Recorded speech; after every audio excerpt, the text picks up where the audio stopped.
অনুব্রতর গুরুত্ব বজায় থাকবে।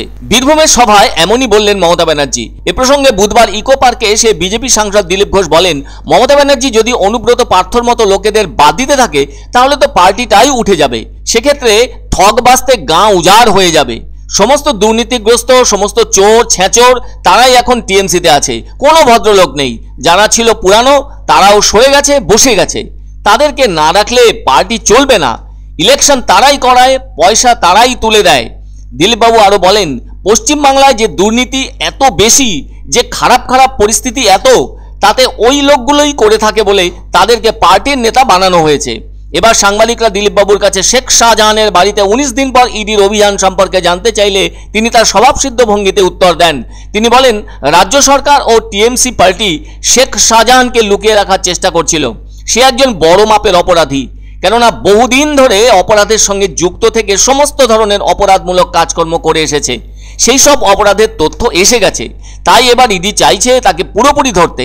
সেজন্য পুরো শক্তি লাগিয়েছে বলে জানান দিলীপ ঘোষ।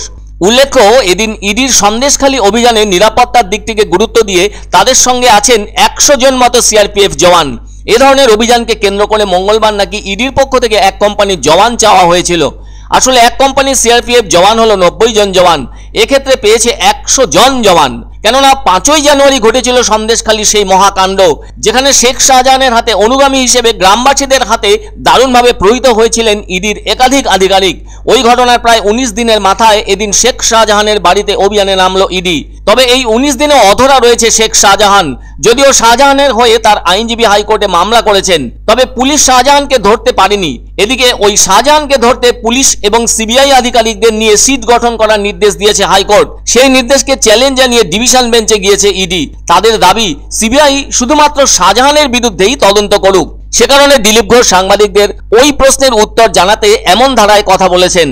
কেননা শাহজাহানের এমন পলাতক হয়ে যাবার পেছনে রাজ্য সরকার ও টিএমসির হাত রয়েছে বলে মনে করছেন দিলীপ ঘোষ। দেখুন, রাজ্য সরকার টিএমসি পার্টি শেখ শাহজাহানকে লুকিয়ে রাখার চেষ্টা করছে। সে একজন ক্রিমিনাল, বড় অপরাধী।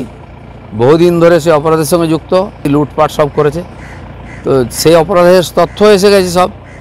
এবার ইডি চাইছে তাকে পুরোপুরি ধরতে, সেজন্য পুরো শক্তি লাগিয়েছে। মমতা ব্যানার্জি যদি অনুব্রত বা পার্থব্রত লোকদের বাদ দিতে থাকেন তো পার্টিটাই তো উঠে যাবে। সেখানে ঠক বাঁচতে গা উজাড় হয়ে যাবে। সমস্ত দুর্নীতিগ্রস্ত, সমস্ত চোর ছেঁচোর তারাই এখন টিএমসিতে আছে। আর কোনো ভদ্রলোক নাই। যারা ছিল পুরনো তারাও সরে গেছে, বসে গেছে। সেখানে তাদেরকে না রাখলে পার্টি চলবে না। ইলেকশন তারাই করায়, পয়সা তুলে তারাই দেয়। আজকে পশ্চিমবাংলায় যে এত বেশি দুর্নীতি, এত বেশি হিংসা, এই লোকগুলোই করে, আর তাদেরকে তারা পার্টির নেতা বানিয়েছে।